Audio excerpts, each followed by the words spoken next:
को जो है गांव के कुछ ठाकुर लोग जो है 10 बजे रात आते हैं उनसे, और जो है बोझ ढुवाने के लिए इस समय जो है यहाँ की वो लोग मजदूर थे जो मेहनत मजदूरी करते हैं दिन भर, तो वो लोग काम करने के लिए बुला कर लेकर गए थे और बोझ ढुआ रहे थे। बोझ न ढोने पर जो है उनकी जो है हत्या करके उनको जिंदा जला दिया गया। इस प्रशासन से बात होगी, अगर प्रशासन जो है गिरफ्तारी कर लेता तो ठीक है, नहीं तो आंदोलन हम लोग खुद करेंगे। और उसके बाद जैसे ही उनको समय मिलता है वो जरूर जो है 1 हफ्ते 10 दिन 15 दिन के अंदर इस पीड़ित परिवार से मिलने जरूर आएंगे। माननीय सांसद जी, परिवार वाले अम्बेडकर जयंती के ठीक एक दिन पहले इसौटा ग्राम सभा में एक दलित युवक को एक ठाकुर ने जिंदा जला दिया। अभी मैं उसी गांव में मौजूद हूं इसौटा ग्राम सभा में, और अपने फ्रेम में देख रहे हैं कि भीम आर्मी के तमाम ये कार्यकर्ता हैं।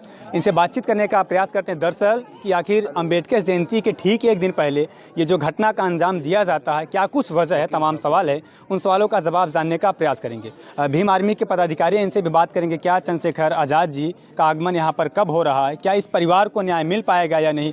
जिस तरीके से योगी बाबा के सरकार में योगी जी की जीरो टॉलरेंस की बात करते हैं, कहते हैं कि हमारे सरकार में माफिया गुंडा थर थर काँपते रहते हैं। क्या आखिर आए दिन ऐसी घटना देखने के लिए मिलता है। इसी सारे मुद्दे पर बातचीत करने का प्रयास करते हैं। क्या नाम है आपका? सबसे पहले तो प्रतीक देवर्मन, भीम आर्मी प्रयागराज। आप परिवार के बीच में आए, परिवार वालों से बातचीत आपका हुआ कि नहीं? जी, सुबह से हम लोग को सूचना मिलती है कि थाना जो है करछना क्षेत्र के अंतर्गत एक ऐसी समाज के व्यक्ति को जो है जिंदा जलाकर हत्या कर दी गई है। साथ ही साथ जो है हम लोग तत्काल मौके पर सुबह 8 बजे से घटनास्थल पर मौजूद हैं। परिवार वो जनों से बात हुई और उनकी बच्ची से, माँ से, पिता से, सब लोगों से हमारी बात हुई। और बात करने में यही हम लोग को जो है सामने आ पाया था कि कल रात को जो है गाँव के कुछ ठाकुर लोग जो है 10 बजे रात आते हैं उनसे, और जो है बोझ ढुवाने के लिए इस समय जो है यहाँ की वो लोग मजदूर थे जो मेहनत मजदूरी करते हैं दिन भर, तो वो लोग काम करने के लिए बुला कर लेकर गए थे और बोझ ढुआ रहे थे। बोझ न ढोने पर जो है उनकी जो है हत्या करके उनको जिंदा जला दिया गया। इस तरीके की घटना जो है सामने आई है, जो बेहद ही निंदनीय है। और कानून व्यवस्था के जो ध्वस्त हुई कानून व्यवस्था है उसका जो है ये जीता जागता सबूत है उत्तर प्रदेश में। तो कहीं ना कहीं घटना बेहद निंदनीय है। हम लोग सुबह से परिवारजन के साथ में है और परिवारजन के साथ में रहते हुए हम लोग जो है पुलिस से बात कर, SDM करछना और जो है ACP करछना से बात कर तहरीर देते हुए जो है 7 नामजद लोगों में जिन्होंने जो घटना में संलिप्त थे वह अन्य अज्ञात लोगों पर मुकदमा दर्ज करा जो हत्या और SC/ST एक्ट में। उसके साथ ही साथ पुलिस द्वारा जो है तत्काल 5 से 6 लोगों की गिरफ्तारी की गई। लेकिन आपको चैनल के माध्यम से कहूँगा कि अभी भी जो मुख्य आरोपी है परिवार द्वारा बताया जा रहा है, जो है बुलाने आया था इनको, जिसका नाम है छुट्टन, वो आज भी अभी भी पुलिस की गिरफ्त से बाहर है। ये बेहद निंदनीय है। घटना के जो है 8 से 10 घंटे से ज़्यादा हो गए, 10 से 15 घंटे हो गए, लेकिन अभी भी उस अपराधी की गिरफ्तारी नहीं हुई। ये पुलिस का फेलर है। हम लोग जो है सुबह से इस घटनास्थल पर डटे हुए हैं, पीड़ित परिवार के साथ हैं। कुछ ही देर में जो है पहले तो प्रशासनिक अधिकारियों से बात हुई थी कि आप लोग कोऑपरेट करिए। हम लोगों ने कोऑपरेट किया, पोस्टमार्टम के लिए डेड बॉडी भिजाई। डेड बॉडी कुछ ही देर में आ रही है। अगर उस जो है अपराधी की गिरफ्तारी नहीं होती तो अंतिम संस्कार नहीं होगा। यहीं जो है इस पूरे गांव में हम लोग जो है आंदोलन करने का काम करेंगे और यहीं रहेंगे, ना तो खुद से चैन से जिएंगे, ना तो जो है पुलिस वालों चैन से बैठने देंगे जब तक उस अपराधी की गिरफ्तारी नहीं होती। प्रतीक जी, ऐसी क्या वजह है कि अभी तक जो आप कह रहे हैं कि जो मुख्य आरोपी अभी तक वो गिरफ्तार नहीं किया गया, क्या ऐसी वजह है? जी देखिए, सबसे बड़ी वजह तो मुख्यमंत्री जी के स्वजात के वो अपराधी हैं। मुख्यमंत्री जी के स्वजात के वो अपराधी हैं। मैं आपको बता दूं कि अभी DGP साहब का एक वीडियो काफ़ी वायरल है, आप YouTube पे देखिए, जिसमें उन्होंने वो कह रहे हैं कि यहाँ पर जो नामी गुंडा माफिया थे वो ध्वस्त हो चुके हैं, यानी कि वो मिट्टी मिल चुके हैं, ख़त्म हो गए। लेकिन एक अलग तरीके के गुंडा माफिया यहाँ पनप रहे हैं या जो है वो जन्म ले रहे हैं, जिनका लिंक लखनऊ और दिल्ली तक का है, यानी कि जिनके ऊपर सत्ता का संरक्षण है। और मैं आपको दावे के साथ कहता हूँ ये घटना किसी और अन्य जात की बिरादरी के लोग किए होते हैं तो उनकी तत्काल गिरफ्तारी हो जाती, उनके घरों बुलडोजर चल जाता। लेकिन ये लोग जो है मुख्यमंत्री जी के जात के अपराधी हैं और इसलिए जो है इनके अभी मुख्य आरोपी की गिरफ्तारी नहीं हो पाई है। और ये जो हिला हवाला करने का काम कर रहे हैं, 6 लोगों की गिरफ्तारी इसलिए कर दिए हैं जिससे यहाँ पर कानून व्यवस्था, शांति व्यवस्था कायम रहे, वो सिर्फ और सिर्फ दिखाने के लिए। और यही कारण है ये लोग जो है वो लोग अभी गिरफ्तारी नहीं कर पाए। लेकिन मैं आपको जो है चैनल के माध्यम से कहना चाहता हूं कि भीम आर्मी कभी भी समझौता नहीं करेगी। माननीय सांसद चंद्रशेखर आज़ाद जी तक भी जो है ये सूचना हम लोगों ने पहुंचा दी है। सुबह से उनके पास सूचना है और जैसे ही वक्त मिलता है वो जरूर पीड़ित परिवार से मिलने आएंगे और पीड़ित परिवार को न्याय दिलाने का काम करेंगे। सांसद जी कब यहाँ पर पहुँच रहे हैं? जी मैं अभी आपको चैनल से बता नहीं सकता, लेकिन हम लोगों जैसे आज की भी डेड बॉडी आ रही, आगे की प्रोसीडिंग जो भी होगी प्रशासन से बात होगी। अगर प्रशासन जो है गिरफ्तारी कर लेता तो ठीक है, नहीं तो आंदोलन हम लोग खुद करेंगे।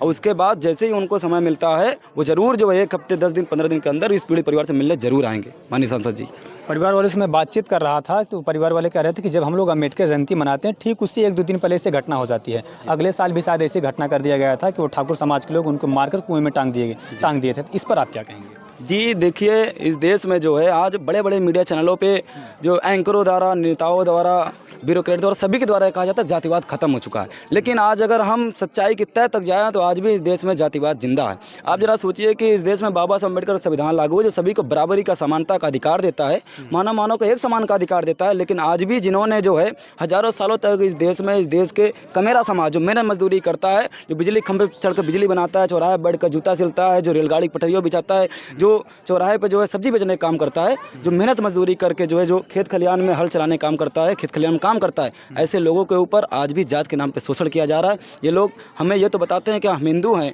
और हमसे चुनाव के वक्त वोट लेने का काम करते हैं, लेकिन चुनाव जीतने के बाद जो है जब किसी दलित बेटी के साथ, दलित भाई के साथ जब अन्याय अत्याचार होता है तो ऐसे लोग हमारे बीच में नहीं खड़े होते, क्योंकि वो सोचते हैं कि तो दलित के साथ ऐसी घटनाएं हुई। लेकिन अभी विधायक जी आए थे, विधायक जी कह रहे थे कि हम भी दलित परिवार से हैं, लेकिन इस परिवार को न्याय दिलाने का पूरा काम करेंगे। तो आपको क्या लगता है कि यहाँ के जो करछना के विधायक हैं, क्या इस परिवार को न्याय दिला पाएंगे या नहीं? जी देखिए, मैं आपको बता दूं कि 2014 से सरकार में आने से पहले माननीय मोदी जी के और जो योगी जी के बहुत बड़े बड़े दावे किए गए कि हम जो है रोजगार देंगे, 15 लाख सभी खाते में देंगे, कानून व्यवस्था, और जो अभी तो गृह मंत्री जी ने कहा है कि रात के 12 बजे भी जो है बहन बेटियाँ जो है गहने लाद के घूम सकती हैं। लेकिन आपको पता है कि दिन दहाड़े जो है बहन बेटियों के बलात्कार होता है। तो कहने को तो दावे तो सभी कर सकते हैं, लेकिन कहीं ना कहीं जो है आज सरकार खुद जो है ऐसे लोगों को संरक्षण देती है, क्योंकि ये लोग जो है सरकार से जुड़े हुए लोग हैं और ऐसे लोगों को ये लोग खुद बचाने का काम करते हैं। हम कतई जो है ये उनसे उम्मीद नहीं रखते वो हमको न्याय दिलाएंगे। पीड़ित परिवार भी उम्मीद नहीं रखता है, जैसे भी ग्रामवासी आप पूछ सकते हैं कि कोई उम्मीद नहीं रखता, क्योंकि ये लोग जो है जात के नाम पर न्याय करने का काम करते हैं, सामाजिक न्याय नहीं करते हैं, अपराधी के नाम पर न्याय नहीं करते हैं। ये लोग घटनाओं को दबाने का काम करते हैं। तो हम लोग जो है इस पीड़ित परिवार को न्याय दिलाने का काम करेंगे और तब तक जो है जब तक इन्हें न्याय ना मिलता हम लोग आंदोलन करने का काम करें। हमें भाजपा, भारतीय जनता पार्टी और योगी सरकार से कोई उम्मीद नहीं कि वो न्याय करेंगे। लेकिन योगी जी जीरो टॉलरेंस की बात करते हैं, तो उस पर आप क्या कहेंगे? कोई जीरो टॉलरेंस नहीं रह गया है।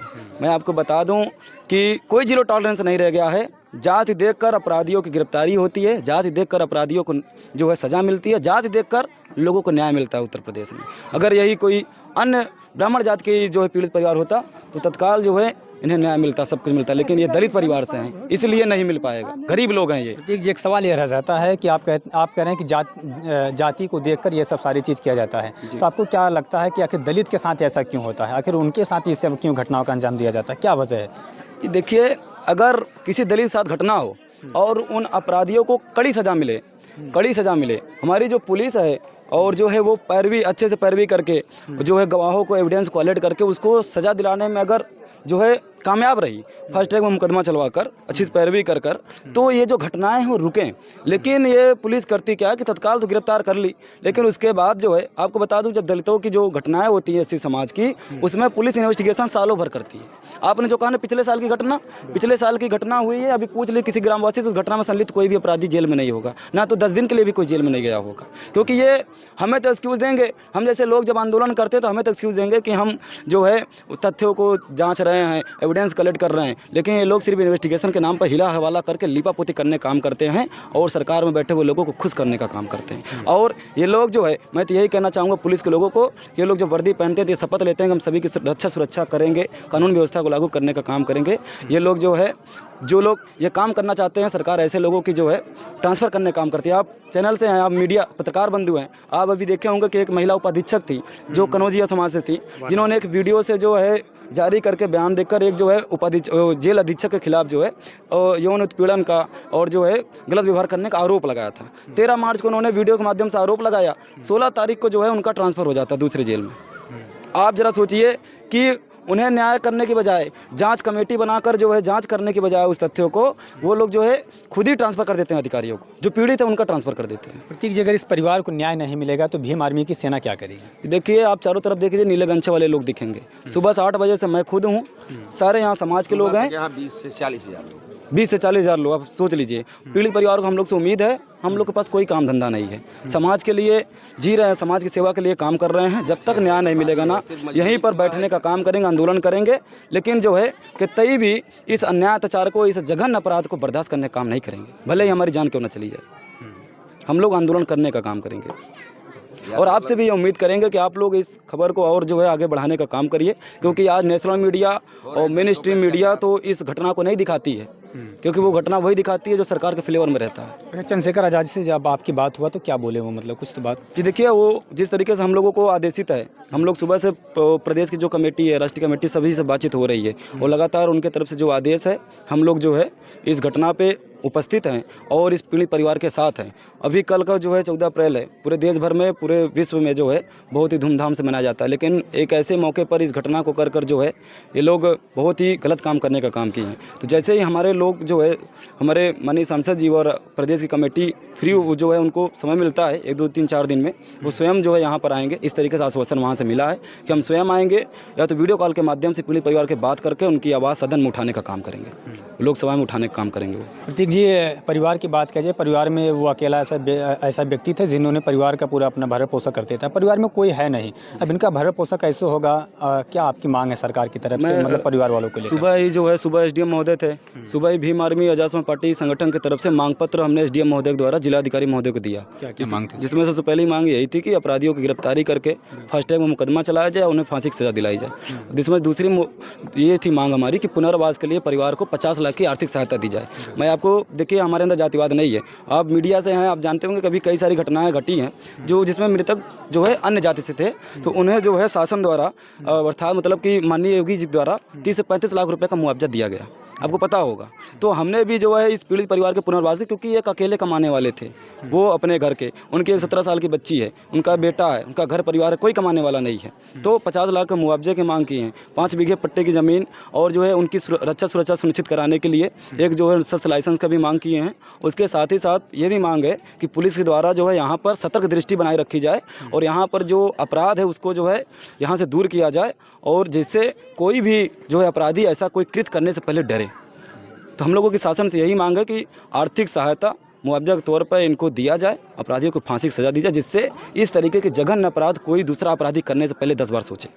अगर ऐसा नहीं करते हैं पुलिस प्रशासन, क्योंकि हम लोग संविधान को मानने वाले लोग हैं, डॉक्टर अंबेडकर ने संविधान को लिखा और हम लोग बखूबी संविधान को मानते हैं, कानून व्यवस्था को मानते हैं। सुबह से अभी तक पुलिस का सहयोग किए हैं, हर एक स्तर पर पुलिस सहयोग करे, लेकिन जब हमें लगेगा कि पुलिस जो है इस मामले में लीपापोती कर रही है तो अनिश्चितकालीन धरना चलाएंगे, इस पुलिस के खिलाफ मोर्चा खोलने का काम करेंगे। मोर्चा खोल कर इसी गाँव में बैठे रहेंगे हम लोग। चलिए।